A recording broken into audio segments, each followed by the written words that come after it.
What is going on, everybody? Welcome back to my channel. I'm Roxora, and I'm really excited to do a draft guide today for Lorcana. Uh, been meaning to do this for a while, but now we finally have a simulator that someone put out. I think Euromeister like publicized it, but I don't remember exactly who the original creator is. I'll try to credit them again when we get to that point. But yeah, we're going to be going over draft and like how that works, and then doing a little bit of like some examples, when we do that. And yeah, mostly just doing this for people who are new to Lorcana or new to drafting, new to card games, who are maybe getting ready to do the Reign of Jafar kind of release events or anything like that that are some form of limited, whether it's sealed or draft. And yeah, I know a lot of people don't quite have that experience, so that's what we're going to do. And yeah, if you guys enjoy the video, enjoy the content, remember to like, comment, subscribe. And yeah, we're going to do just a little slideshow here, going through some stuff, and then we'll do the simulator. So yeah, quick intro for me if you're new. I'm Roxora again, as I said, go by Ethan in the real world, and been playing since set one. Love the game. Also a game designer by education. Yeah, and longtime Magic the Gathering player, so I have a lot of background from that. So like I obviously have a lot of kind of skills that transfer over, and just a lot of knowledge that just kind of sticks with me as a longtime card game player. And that's kind of why I'm here to kind of share my knowledge, help people enjoy the game better, and yeah, just kind of talk about this awesome game that we got. Obviously, still play Magic as my loyal viewers, my regular viewers know. So yeah, anything cards is me. So yeah, if you're a card gamer, this is a good channel for you to be in. So yeah. So what is draft? So it's a form of limited. So limited refers to any type of format where you are opening cards or you are playing with cards out of some type of sealed product, instead of building your deck at home or building your deck from somewhere else, bring it to a tournament pre-built. Right, this is what we would typically call constructed. Right, that's where the name core constructed comes from for Lorcana people. Right. And yeah, so limited, there's two forms typically, right? You have the sealed format. A lot of people have probably done that at release events, where, right, you open up a bunch of booster packs and you build a deck from that. Draft is mostly the same, but there is an extra portion where you are picking the cards that will eventually become your pool of cards.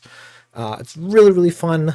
Absolutely love draft. So I was really excited to see that there's a draft format that's supported. It's not quite as robust as the Magic the Gathering formats.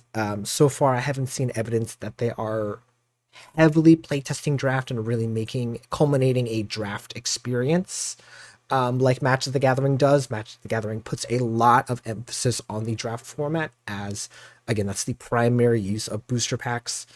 For in terms of like store play and competitive play.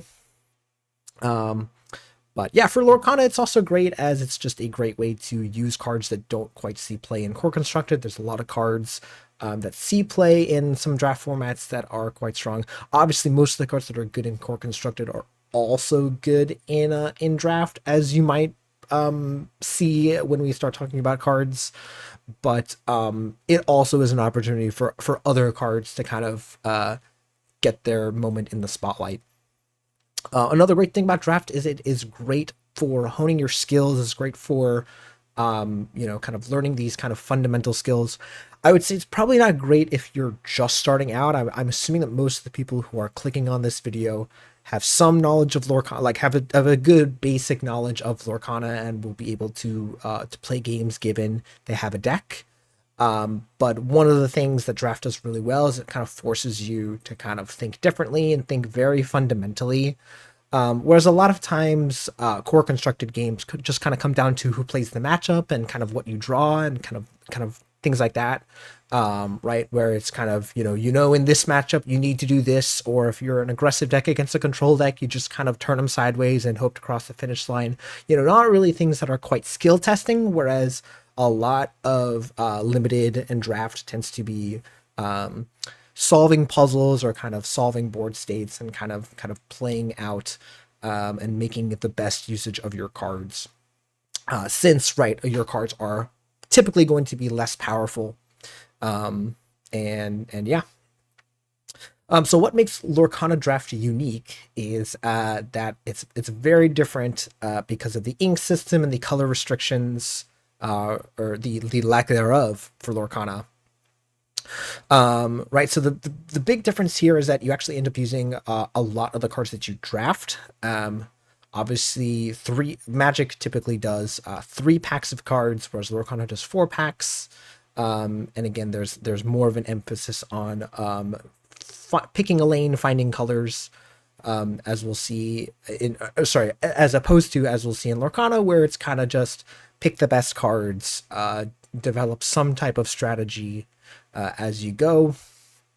Yeah, and a lot of that comes from, again, just the genericness. I don't want to say that in a bad way. The genericness of Lorcana cards, or that the Lorcana cards that you find in limited, and then, as we see here, the lack of color restrictions and the inkability system, right? So again, a lot of the picks tend to be less of synergy and more of what does my deck need in this particular moment. So yeah, that's not to bash the Lorcana draft system. I don't mean to be too hard on it. It's just that from someone who's done a lot of Magic drafting, the experience is quite different, and not quite as fulfilling, I would say, as opposed to, again, Magic. Very much, there is a lot of themes, there's a lot of archetypes that you experience through the draft portion, whereas, again, Lorcana tends to be very much find the best card in the pack, pick it. There is a little bit more to it, as we'll talk about, but yeah. But one of the things that makes it great, I was going to say, was that it is good for kind of beginners. It makes for an easier. That was what I was going to say. It makes for an easier experience where, again, a draft in Magic can be kind of hard for new players, as not only are they just figuring out what the cards do and which ones are good, they also have to navigate colors and kind of find their open lane. You have to kind of say, hey, I have to at some point narrow down to 1 to 2, maybe 3 colors in a typical experience. Whereas Lorcana is just kind of, most of the time you will end up with a playable deck that will be able to facilitate decent games, whereas a beginner drafter is going to have, in Magic, is going to have some tough times. At least that's my recollection of kind of my early days and kind of seeing other people in draft Magic in my younger days. But I think most people will be able to sit down and play a draft. Well, this video, as again, is just to give some tips and kind of give people the rundown. Speaking of the rundown, let's just talk about how draft actually plays out. Just for people who are actually have gotten to this point and are like, I have no idea what's going on. What are you talking about? What's draft? So first of all, usually you will sit down with 8 players. 8 players is the optimal number. It's a magic number. You could do it with 6, you could do it with 10, but again, the magic number is 8, just because of the way the cards get passed around. That's just makes for the best experience. You can have multiple pods, or usually stores, if you have more people, right, will do multiple pods. So you can have a pot of 8 here, a pot of 8 there, and have multiple drafts going on at once. So yeah, pot of 8 players, you'll receive 4 booster packs. You're going to pick one up, you're going to open it up, you're going to look through the cards, and you're going to pick one card. That card is now yours. You get to keep it even after the draft is over, right? Those cards are now yours. Congrats. If you open an enchanted, good on you. And then you're going to take the rest and you're going to pass it along, typically starting to the left. That's just how most people do it. You're going to then receive a pack from the person to the right of you. You're going to pick up those cards. There should be one less than the pack that you just passed along, right? So if you start with 12, you pass those along. Obviously, you don't use the whatever the insert card. I don't have one on me. Right, but the random card or the card with the QR code on it or something like that. You obviously, that's not a useful card. Just discard that. But you take the rest of the 12 cards, you pick one, pass it along, you'll receive 11 cards, right, from the person to your right. You'll pick those cards up, you'll take a look at them, pick one you like, right, put that again in a pile with the card that you previously picked, and then once again you pass the rest along. You're going to repeat this process over and over and over. Eventually you will have 2 cards in front of you. You will pick one and you will pass one to the again to the person to your left. You will receive 1 card. Congrats, you got that card. It's probably not going to be great, obviously, based on logic. And yeah, right. And so then you have no more cards left to pick. You're gonna do the exact same thing. You're gonna pick up a second booster pack. You're gonna open it up, look at the pack, take a card, and this time you're gonna pass the opposite direction. Pass cards to the right. And once again, you're going to repeat that, and you're going to do this over and over and over until all the cards and all the packs are gone. At the end of this, you'll have done this 4 times, and so 4 times 12 is 48, and so you'll have a pile of 48 cards in front of you. At the end of that, you will build 40 card decks minimum, and as I said, there is no ink restrictions, right? So you can have all 6 colors of ink in your deck. The dual ink cards as well, right? Just don't worry about anything. Pick 40 cards and run with it. You can run more than 40 cards, as many competitive players will tell you. This is wrong. It's pretty not great. As again, usually you will the cards that you receive towards the ends of your picks will obviously not be great. So you want to not run those cards. I hope this makes sense. So yeah, and then that's your deck. You have 48 cards. You have 8 cards off to the side, and then you just start playing games up against people. If you end up playing multiple games per match, what you can do is you can do what's called sideboarding, right? Where in between games or in between rounds, even I think at the casual level, it's pretty appropriate to do that. Whether you win or lose, you can change up your deck a little bit. And if for some reason one of your cards is not performing the way you thought it would, or whatever, you can change up your deck a little bit, right? You can take a card out and put a card in, as long as again your deck is a minimum of 40 cards. And that's pretty much it, right? That's all you need to do to draft. Just as it's a very fun experience. Again, like as you're picking your cards, you're building your deck, and you're kind of trying to find interesting combinations, or kind of flesh out whatever you think that your deck needs. And that's where we get into the fundamentals of draft. There's just a lot of interesting things that change because of a couple of reasons. Obviously, the lack of the ability to choose which cards you get, the lower power level of the environment, right? There will be, like, again, not too many rares, and rares, super rares, and legendaries, running around, right? There really should not be too many of those. I guess rares a little bit, right? But decks will be less powerful. Your opponent will not have 4 Tamatoas or whatever, Tamatoa happy as a clam, or 4 Maui sharks or whatever in their decks, obviously. That leads to a couple of things. So number one, as you see here, the games become very board centric, right? It becomes less about what is your lore total, what is my lore total, excuse me. What stuff do you have, in your discard or in your hand or whatever. It becomes more about what do you have in play and kind of who is able to maintain control of the game. Now, that doesn't mean that card advantage doesn't matter. Card advantage is obviously good in any scenario, particularly in draft, as again, the cards end up being lower power leveled. So typically, whoever has more probably going to be better. So any card that provides card advantage, meaning any card that gives you back a card or two cards or whatever, is obviously going to be great. But that's also where we get into profitable trades. So if I have a character and my opponent has a character that I can challenge, and afterwards my character lives, that's really strong.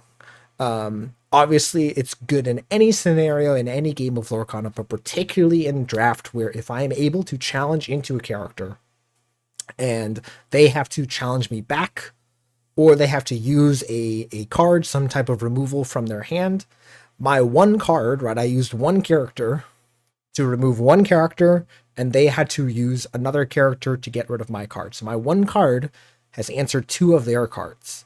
So that is a form of card advantage. So that is a really, really strong transaction that you can make. So that's why anytime that you can do that in limited, generally speaking, it's pretty good, probably good to do so. And that's why you want to keep that in mind when you're drafting, because you want to make sure that, you have characters that have the ability to do that. You don't want to be just taking low statted characters. They might quest for a lot. They might be very aggressively statted characters, but they might not be the best at maintaining board state control. Speaking of board state control, removal is good. Removal is really great. Obviously, in any game of Lorcana, or any game in general, interaction, being able to stop whatever your opponent is doing is good. But particularly in draft, particularly in limited formats, removal becomes quite premium, as there's just not a lot of it, right? Usually we think of, removal pieces. They usually end up being more towards the higher rarity cards. Think of things like Hades, Sisu, Maleficent, Dragon, Let It Go. These are all higher rarity cards. There are some cards like Dragonfire and Let the Storm Rage On at the lower rarities, but typically, again, those are quite sporadic. So when you see them, especially at the lower rarities, it's important to take a look at those cards and seeing if they are good enough to use. I'll have a hilarious story of I think my Into the Inklands draft, one of the first ones that I did, and I think I got past Brawl 2 or 3 times. And again, this was at a time when people didn't quite know how strong of a card Brawl was going to be. But for me, I just jammed as many copies of that card into my deck as I could, and I did quite well in that event. Right. So even though a lot of people kind of not make fun of Lorcana, but kind of look at the removal in Lorcana as quite slow and clunky, even in draft, removal is quite key, and it's really, really important to take those types of cards when they are available. Now, that doesn't always mean that it has to be a card like Dragonfire. It can be a character that deals damage as well. Again, like Maleficent Dragon.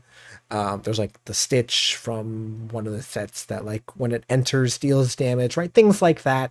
Just anything that is able to remove something from your opponent's board. And now this is where we get into a really, really awesome fundamental of draft. This comes from Magic. It's actually been iterated upon more. So this actually is a little bit outdated, quite outdated at this point, but I think this is a little bit easier for people to understand, right? So this is bread. This is an acronym that you use to kind of shorthand priority of what you're taking.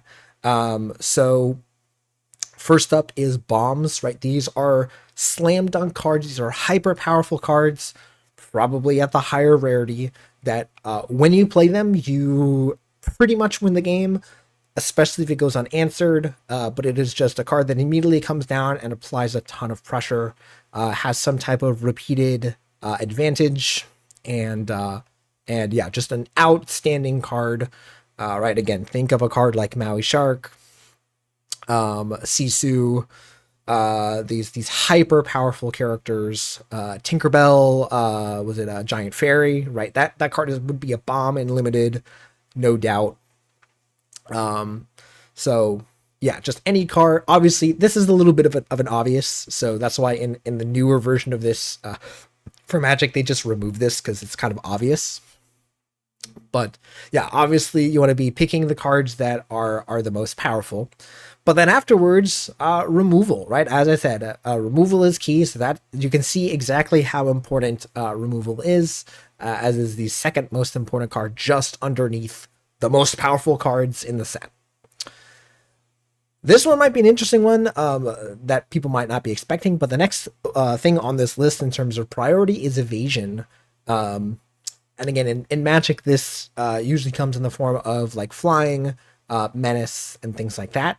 In Lorcana, it's funny because we have a keyword called evasive, so it's a little bit obvious. But evasion can be a little bit of a variety of different things. Right? Evasion is essentially just something that makes it difficult to interact with a character. So this can be any number of things. Again, evasive is the most easy one to kind of think about off the top of your head, as again, only characters with evasive or the temporary evasive effect that you typically see, only those characters can interact with the evasive characters. So if you play an evasive character and your opponent doesn't have this, you're going to be able to get a lot of free lore pretty easily, which is awesome. Or you can also very easily gain board control, as if your opponent has a character without it. If you have a character with evasive and they don't, you can kind of freely take the profitable trades that your evasive character can accomplish, right? You can challenge your evasive character into something, remove it. Your evasive character will have damage on it, but your opponent won't be able to answer it back because they can't challenge it, or if they don't have removal, right, as I said. And you can already see how, that character just trading with something can threaten to trade again, or it can immediately just start questing. You can already see how that can kind of create a really big problem. Now, that being said, there's other forms of evasion, excuse me, right? These can be things like ward, that make it difficult to target a character. All right, so large characters with ward can be quite problematic. These could also be things like there was the Snow White that just straight up said it can't be challenged. There is also the things like if I think there's a Dewey that if it's challenged, they get reduced strength. You can also think about things like Flynn Rider, where if they challenge it, they discard a card. Things that make it so that your opponent either don't want to interact or challenge it, or make it almost impossible to do so.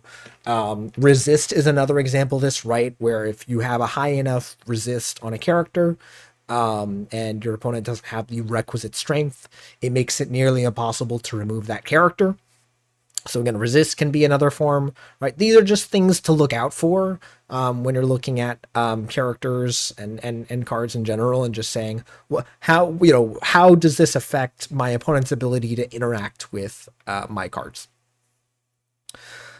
Speaking of not interacting with cards, the next thing on the list is aggression, or just aggressive cards, right? So obviously, most limited decks for newer players end up being some form of mid-range, meaning that there's very little hyper aggressive decks, as we use that term in Lorcana. Right, no one's going to be questing to 20 on like turn 4, turn 5. Very unlikely that happens. Most decks will just end up having a decent curve, and will be again trying to seek out profitable trades and card advantage, and eventually close out the game. However, you do need a way to close out the game. If all of your characters quest for 1 and you have very expensive or slow characters, you're going to have a hard time closing out games once you get into an advantageous space. So you need to make sure that you have a certain threshold of characters in your deck that can close out the game in a timely fashion. right? But as you can see here, again, this is lower on the list. The primary things are the things like removal and evasion that allow you to maintain board control. Whereas, if this is meant to be kind of almost a tiebreaker, right? So if you're looking at two cards and you're not sure which one to pick the aggressive one. Or pick the slightly more aggressive one if they aren't able to do things like be evasive or maintain board control. And then last on the list is just duds. These are kind of they don't necessarily have to be the worst cards in the set, but just cards that don't quite perform well. Kind of clunky characters. Your 5 cost 5/5s that quest for 1, right? Those cards typically aren't great in any sense of the word, but sometimes you do just have to pick some up just to make sure that you have enough cards to flesh out your deck. Yeah, so again, if you're struggling during the draft to kind of prioritize what cards to take, this is a great little acronym. Just remember bread, have that in your head, and that'll kind of get you a good amount of the way, as you'll see. Some other things in general just to keep in mind for the draft portion: watch your ink curve. So again, we talked about bread. Those would be reasons to take some cards over another. But once you've also kind of seen what your deck looks like during the draft, you are able to typically or you're not able to look at cards in the middle of a pack, but after you draft a pack. And all those cards are gone from that pack, you can typically, they'll give you a moment to pick up your card pool, skim through it, and get a sense of, how many 2-drops do you have, how many 3-cost cards do you have, and so on. And you want to make sure that there is a decent curve. You want to make sure that you have a decent amount at the 2, 3, and 4. You don't want to have a too many 1-cost cards. 1-cost cards usually end up being lower on the power scale.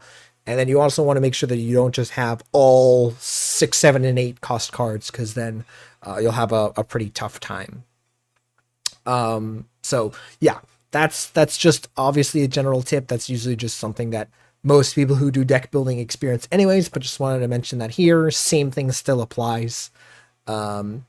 Speaking of still applying, your uninkable count is still relevant. You can't just shove all of the amazing uninkable cards that you see. You will at some point have to make a tough choice and decide you can't take card X because it's uninkable. You have to take this card because it is inkable. You can also kind of value that however much you want. Right, but if you think about most core constructed decks have somewhere between 8 to 14 uninkables, sometimes a little bit more if you're crazy, right? You can kind of scale that a little bit to 40 card decks, right? So typically I would say 8. I would not go above 8. That's just my rule of thumb. That's how I'm looking at it. I like to play pretty conservatively though, so that other people might have a different experience. As I said, stats do quite matter, but also pay attention to the quest value. As I said, you do want to have enough steam to finish at the game. Decking is still a thing that can happen in draft games. And then a last kind of small tip for advanced players. You are also able to kind of make notes of mental note, of what cards you're passing. So if there's any kind of earlier in the picks, if there's a problematic card that you're like, oh, I'm not going to take this card. I want to take this card, but I'm going to make sure that I'm aware that it is possible for my opponent to have this card, and be mindful of that. Right, if you also see like a really powerful item go by, maybe you grab a card that can deal with items, something like that. That's just like a really quick example. But again, that's more of like an advanced thing. You don't really have to worry about that at these release events at the casual level. I assume most people are just going to have fun. If you're just going to have fun, you can just kind of take the cards that you want for your deck and not worry about what cards you're passing or worrying about. There is a scenario called hate drafting where you take a card not because you're trying to play it, but because you want to make sure your opponents don't have it. That doesn't typically happen in Lorcana drafts from my experience, but Yeah, just making note of that. And that's pretty much it. That's all that there is for the basics of draft. That's all that I think I wanted to cover for that. But we're gonna do a little bit of like a walkthrough draft, or at least the beginnings of it, just to kind of show people kind of what the experience is really like. All right, so we are gonna go ahead and do a draft sim here, which previously was not something that we could do, but thanks to Ducko.ink, I think, yeah, Casual Ducko is their name here. Um, I don't really know anything else about it. Again, I think just Earlmeister publicized this, or kind of raised awareness of this for people who want to practice, both for people who do are preparing for worlds, or just again people who are preparing for draft or sealed events. So yeah, this thing has a whole bunch of stuff. You can do like live drafts too, sealed events, other things. So awesome stuff. We're just gonna go ahead and do a simulated draft here. Again, it's not perfect. It's not like, you know, the bee's knees, but it is what we got. So it's nice to have that at least. All right.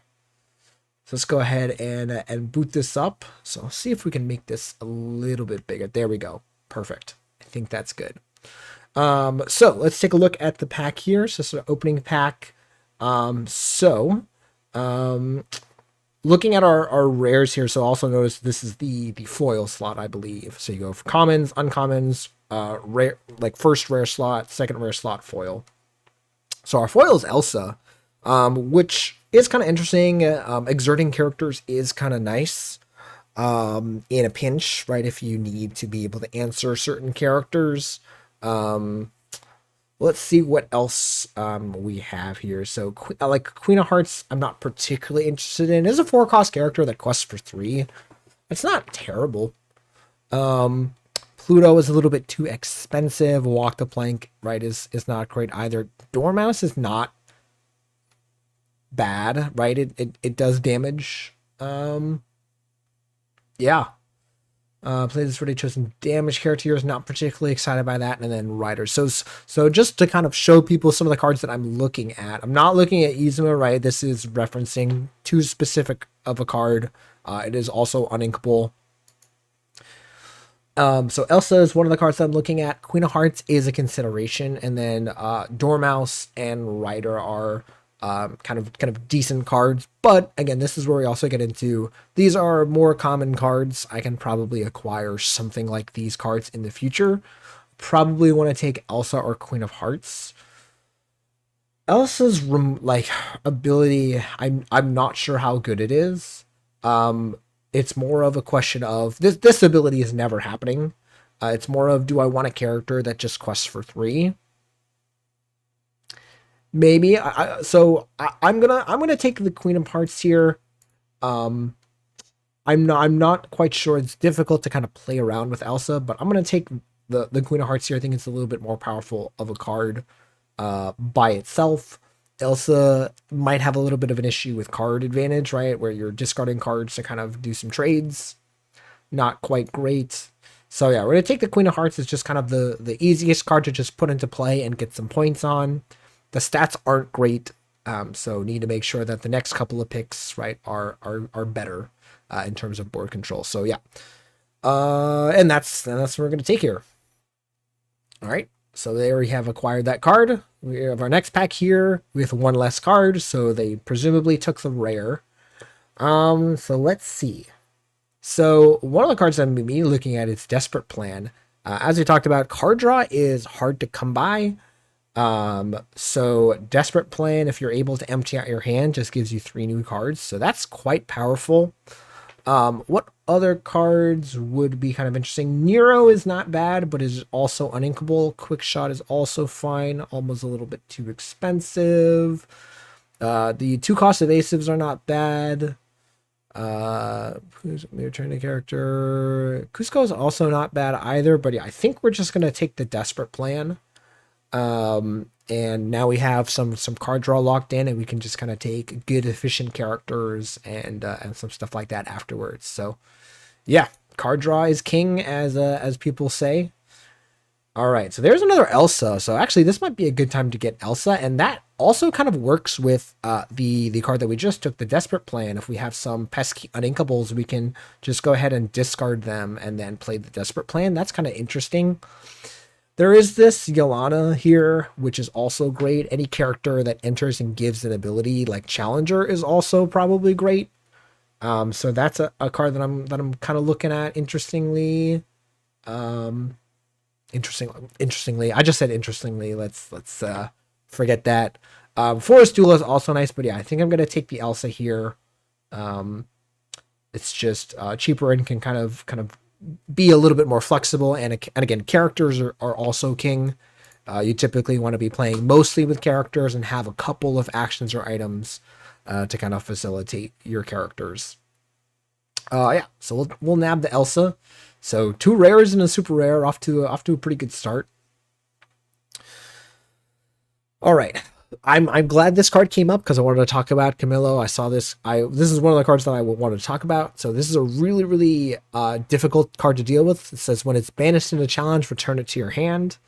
Right, so that is just it's an expensive card, but it is quite a powerful card when it is working. Yeah. Other good cards here. Again, we have the Dormouse as before, and then this March here also able to do damage to damage to a damaged character. So it can potentially finish off some characters. Only so much room is also not bad. Getting to bounce something and get a character back.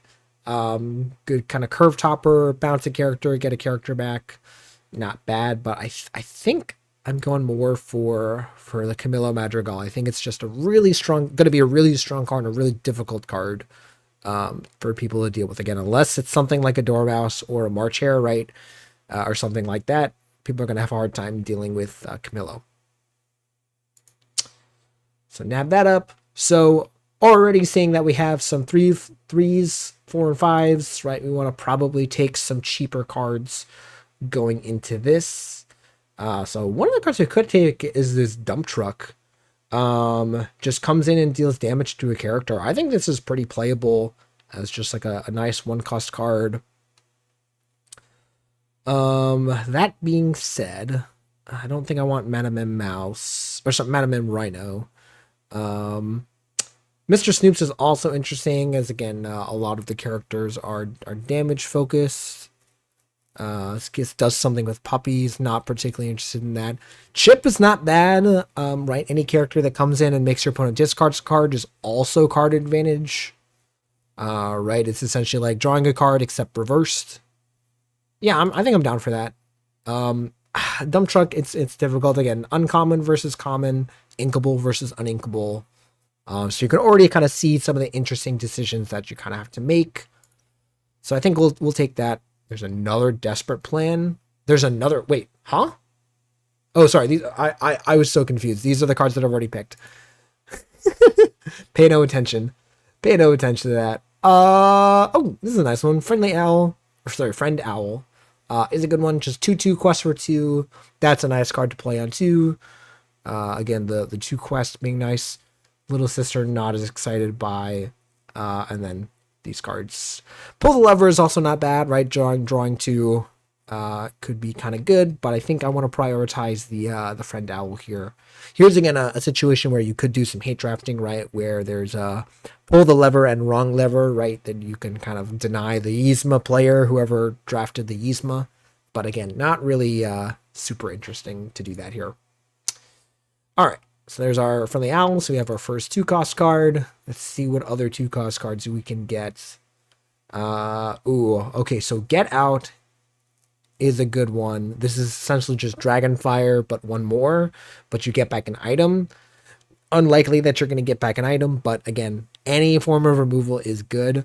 We do have Royal Guard here, decent 1-cost card. Whenever you draw a card, it gains Challenger +1 this turn. So it is just kind of a good card to be able to challenge early. 1-cost cards are nice, but again, removal is just so good. I think I want to just make sure that we have some form of interaction. So make sure that we have that. So yeah, taking Get Out. And again, just wanting to make sure that we find some cheap cards at some point.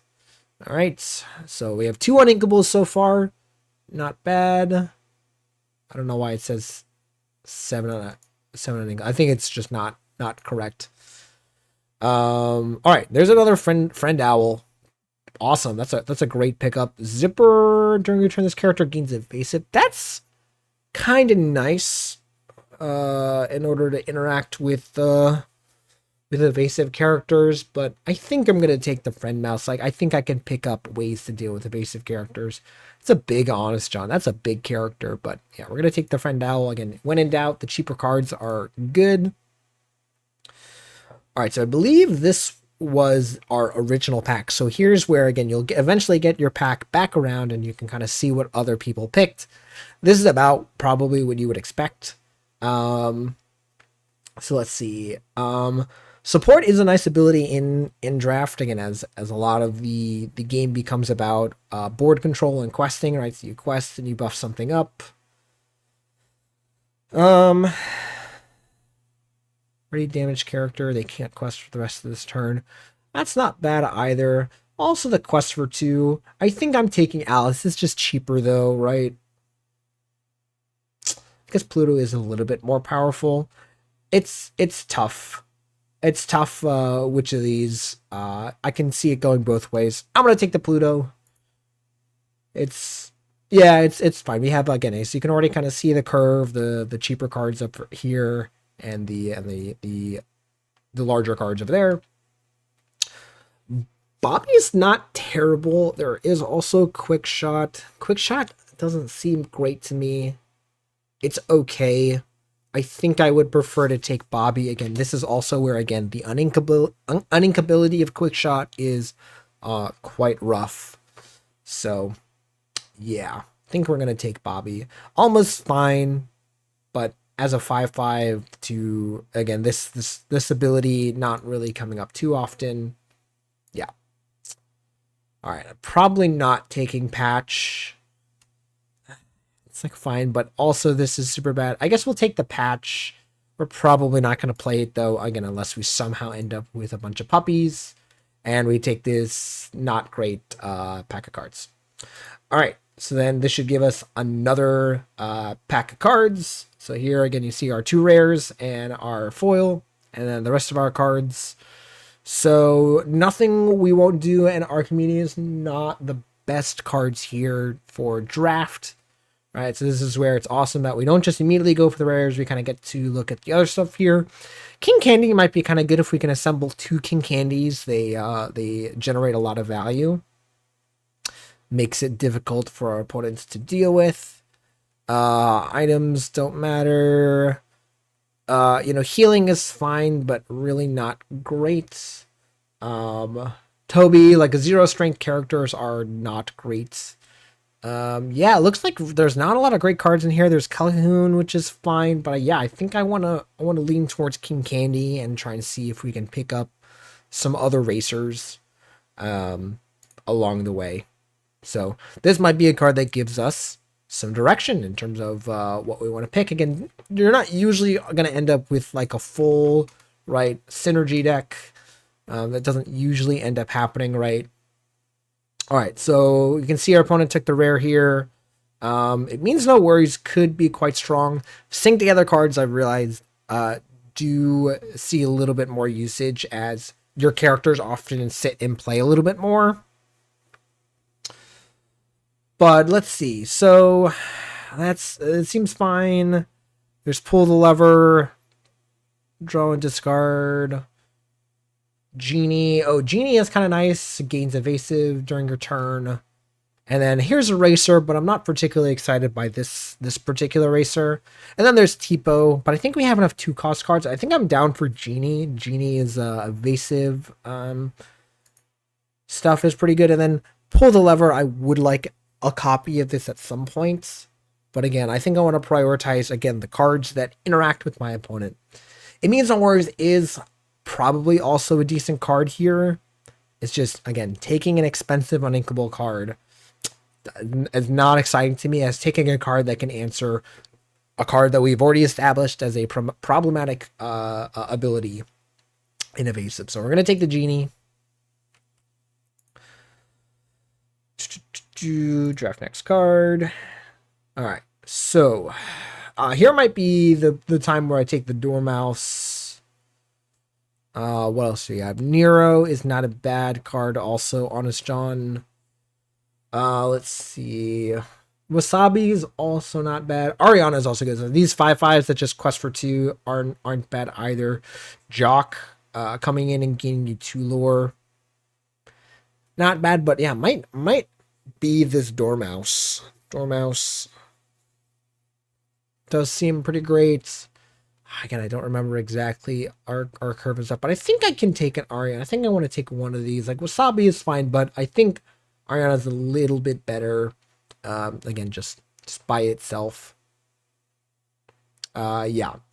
Like other decent things like Pluto, Dormouse, Jock, these are all fine. These are all kind of mid-level cards. Yeah. Definitely taking the Ariana. You'll notice that again there's a Honest John here. Kind of in the face of Ariana, just kind of weird where it's cheaper and quest for the same amount and they trade. So in a situation where this is where, again, if you're ever comparing 2 cards, try to pit them against each other and see what happens if your opponent has one and you have the other. In a situation between Honest John and Ariana, I'd much rather have the Ariana. All right. So here's a Raleigh. There are some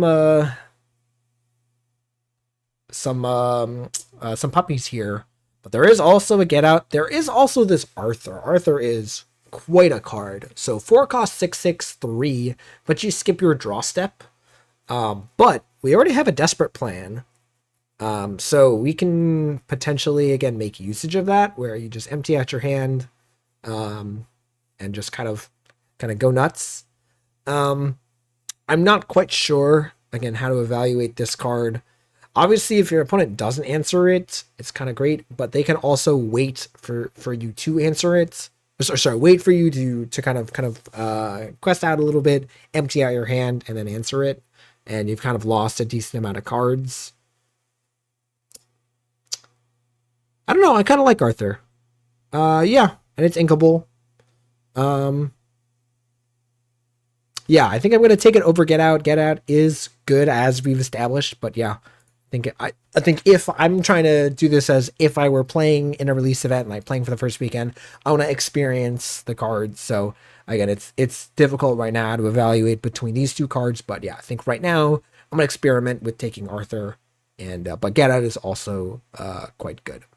Cricky here also good. While you have 2 or more other exerted characters in play, gets +2 quests. So to just quest with 2 other characters, quest with it 4/3 body is not bad. Yeah. Raleigh's fine. It ramps you a little bit, but yeah, I think Arthur is just a little bit of a stronger card. All right. Let's see. So here is probably where I will take a Pull the Lever. This seems like a great spot to take this card. Nothing too crazy here, right? This gets big and evasive. This does some item stuff, right? Tipo fine as well, Nero, as we established, but I think this is a great opportunity to take Pull the Lever. Again, card advantage is king. Any card that draws you 2 cards is probably going to be good. So great opportunity to pick that up and not really lose out on anything too crazy. Speaking of not losing out on anything too crazy, this might be the spot to take the Nero. Oh, it's from this character. Oh, I didn't realize it's from move 1 damage from this character to chosen opposing character. That seems not great. Tramp seems fine. Blue Fairy also seems fine. Actually, Blue Fairy seems pretty good. Evasive and support. 2 really great abilities that are good in draft. It's a 2 cost inkable. It's pretty much never bad, right? You just play it out, a quest for 2. You can ink it, or you play it out and you buff something up and trade. Yeah, cool. Not much more to say about that. So we are looking pretty good on 2 cost cards and 3 cost cards. Maybe want to look at some more cards in the 4 cost slot, and maybe pick up some 1-drops. Olaf is not a bad 1-drop. Not taking Piggy Bank. This is pretty close to unplayable. Genie is not bad either. Cusco can return an item with cost to less their player's hand. I'm not too sold on this card. I'm also not sold on Lumiere. Again, just usually don't have items. So yeah, so probably between Olaf and Genie. Um, yeah, I think Olaf could be pretty good because again, Olaf can kind of either be just a good turn one play or can turn a trade, a challenge that would normally be a suicide. I don't want to say suicide, a trade, right? Both characters take each other out and turns it into a profitable trade, right? Your character living and theirs not. All right. Oh, there's a Yelena again. So Yelena came back. That looks pretty good to me. Really like any of the challenger stuff. Brutus is not bad either. As if they challenge it back, you gain 2 lore most likely. But yeah, again, the things that affect the board are a little bit immediately, right, and kind of do something when they come into play versus when they're banished, tend to be a little bit stronger. All right, so we're up to 20 cards, so about halfway there. All right, so the Honest John came back around, so that kind of makes sense. This might be a good time to take She's Your Person. It's not bad. I think Figaro and Honest John look pretty not great here, and then this Scarab is close to unplayable, I would imagine, unless you have all of the illusion characters. This, speaking of, answers illusion characters, right? Because you can choose the opposing character and banish illusions. So that's a nice flexible card there if there's illusions around. Okay. So this might be the spot where we take the Nero. Again, not particularly impressed by this card after rereading it. I didn't realize it takes damage off of itself and not from any character. Thumper seems not great. Also television set. So yeah, this is kind of the only playable card in the pack. All right, so here's Alice versus Wasabi. This is a close one. Ready, chosen damage character yours. They can't quest. I think this might be good if you're trading, right? You trade and then you play this and you're ready a character, and then you can't quest with it, but next turn you can quest with both of these. Yeah, I think I like Alice. That seems fine. Again, towards the end of the pack, usually aren't the great stuff, and somehow we end up with Get Out. This is my thing. Again, I think Get Out is probably worse than Dragonfire, but it's still up there in terms of playability in draft. Again, I'm not sure we're going to be playing both, but we're actually doing pretty good on Uninkables, right? We have, again, we're not playing this patch. We might not be playing this Nero, so really those are the only, that and Desperate Plan are the only 2 Uninkables in our hand. So yeah. All right, so here's, oh my goodness, here's the next pack, and we got a rare, and the rare is pretty, sorry, the legendary, I say rare, legendary. Mao is also pretty good, but yeah, Raya is pretty great. So is Nani also, by the way. Nani also not bad, just exerting to give something resist to, but so here's kind of a tough choice of like, do you want a rare draft and just take the Raya? Spoilers, I'm going to take the Raya. Maui's also not bad. Nani, this Magica Dispel is also not bad. Yeah, but we're going to take the Raya. It is also just a potentially really powerful card. Again, eventually you will run out of cards. So another thing is anything that gives you the ability to spend your ink on things that aren't cards in your hand is also good, right? So if you have no cards in your hand or not a lot of cards in your hand, Raya is a way to use your ink on something that's not your cards and still get some value out of them. So yeah, Raya is still a great card. Even if it's not like a combo card or anything like that. It's just kind of a good card to spend your ink on. Okay, so they obviously took either the foil or the rare. So these both, sorry, Geppetto specifically does item stuff, not particularly great. Ice Spikes is not bad as a way to exert a character on play. Mushu, not bad. This might be an opportunity to take a March Hare, but there is also this Gyroloose. Gives something -3 strength this turn, so if you're able to play this, and again, just like with Olaf, get a profitable trade, you'll end up with a good trade as well as an evasive threat. So I still think this is pretty good. March Hare is not bad either. Yeah, and then everything else here is kind of whatever. All right, 26 cards. Let's see. Nothing too impressive here. I don't think I want the third Get Out. That's a little bit too much. There's a Camillo. Don't think I want a Joey.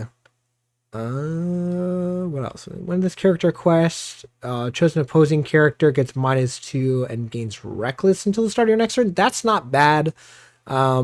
We again are low on inkables, so now we can kind of pick this up. And again, giving reckless is not bad either. You can potentially do some good disruptive effects with that. Yeah, I'm down. And again, I think Camillo is great, but probably don't want to shove your deck full of too many of them. As again, it can be a slow card. So yeah, Ka seems good to pick up here. There's another blue fairy. I'm hype on getting another blue fairy. There is also this Arthur. I don't think I want too many Arthurs. Generally having resist is nice. But yeah, I think I'm gonna take the blue fairy. Yeah. Quirky's not bad either. Quick shot's okay. This 1-cost Rhino is also not bad either, but yeah. Generally speaking, as you can see, 2-cost cards are kind of better than 1-cost cards. 1-cost cards tend to fall off pretty fast, whereas you can see the usage of Blue Fairy can kind of just always exist. So yeah, I think I'm going to take Blue Fairy. Arthur's not a terrible pick, but again, I already kind of have one, and I don't think I want too many of those, so I don't know. It is tough. It is tough. No, I changed my mind. I think the more that I think about this card, and the more that I think about, again, the fact that we have a Desperate Plan in our deck and plenty of draw, I think I do want to pick up more Arthurs. I want to take a closer look at how many 4-cost cards. No, we're doing pretty okay on 4-cost cards. Okay. I think we're doing a good job of just having a nice clean curve. Again, obviously you wouldn't normally get to look at your cards as easily. So here's Beyond the Horizon, another card draw effect. It is uninkable, but it's not terrible. Anna is not great. I think I'm just gonna take Vanellope von Schweetz though, as it's a racer for our King Candy that we picked up earlier. And again, just a good evasive card is totally fine. Yeah. And again, cheaper cards better. But yeah, Beyond the Horizons, again, another expensive, uninkable. If I didn't already have the Desperate Plan, I would probably pick up the Beyond the Horizon. But yeah. All right.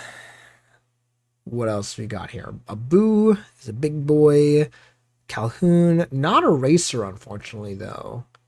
I don't think I want to boo. Yeah, I think I'll take the Calhoun. Bodyguard is also a nice effect to have in limited. We haven't picked up too many expensive big characters. And the fact that on Banish it gains the lore is nice as well. Yeah, seems good.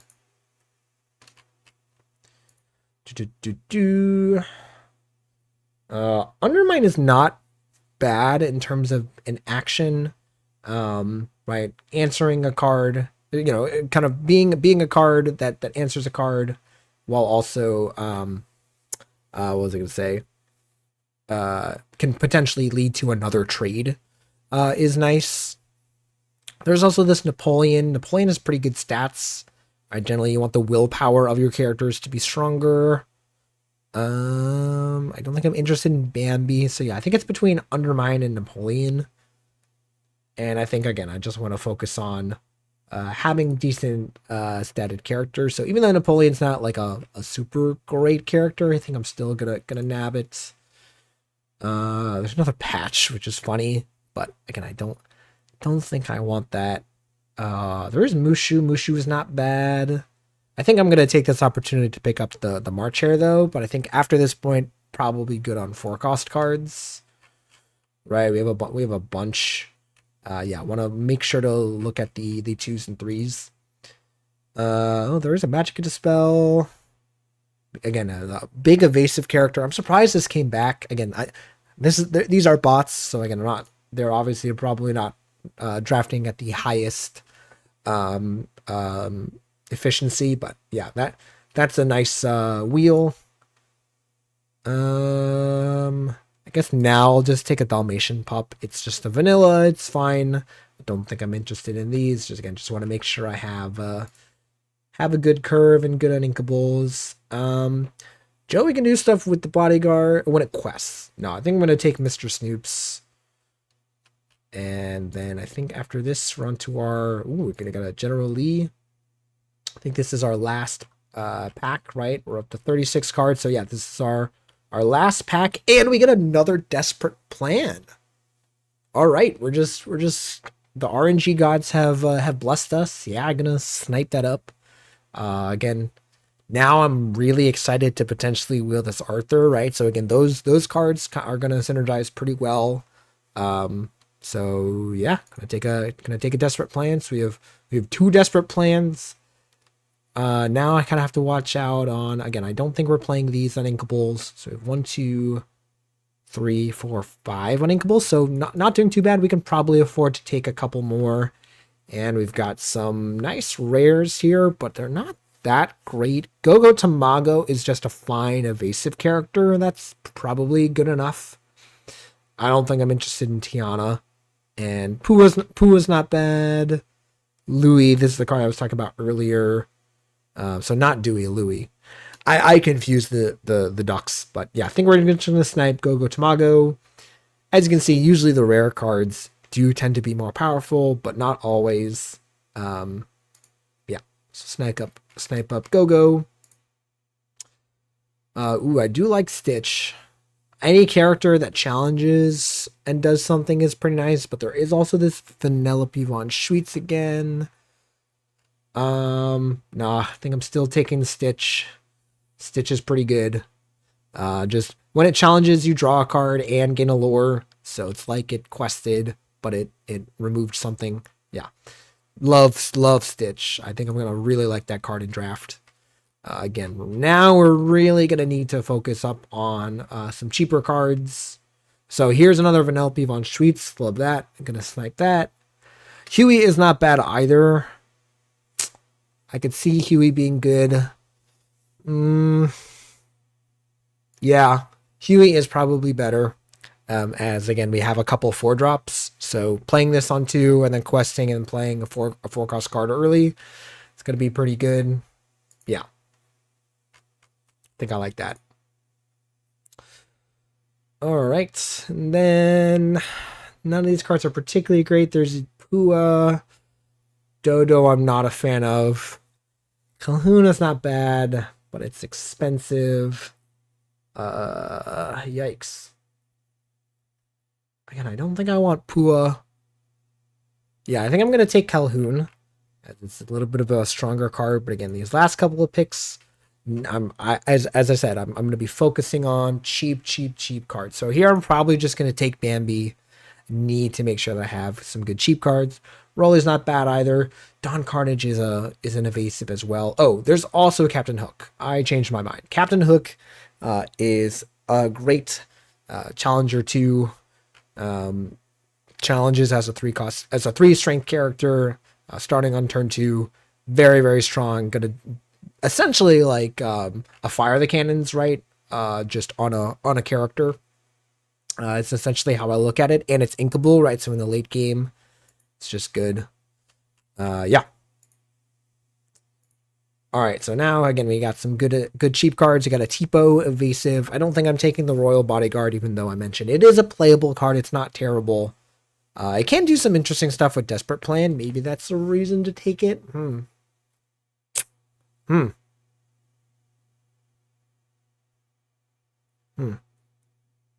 thinking on this. Actually, yeah. I think we have enough draw now that again, it doesn't work with our what's our guy? Arthur's, but right, that's kind of a little bit of a non-bow, but that's fine. Speaking of, now we have built a deck that can definitely facilitate running 3 copies of Arthur. That's kind of crazy. Again, I don't really expect normal drafts to go like this. Again, I think this is mostly the computer doing the thing. Yeah, I mean, okay. Of note, by the way, if you end up with more than 4 copies of a card, you are able to play it. All right. If you open, if I pick 5 copies of Arthur, I'm allowed to put 5 copies of Arthur in my deck. Whatever I open, I get to play. Here I'll probably just take Pua. It's fine. But yeah, that's so funny. Again, don't treat this as like a typical experience. That really shouldn't be happening. At this point, I guess I'll take a Boo. Nah, I really don't like a Boo. It's too expensive. And it doesn't have a keyword, right? Like the vanish keyword's not great. If it had some other kind of property on it, yeah, we'll just take Napoleon. Oops, I'm running out of battery here.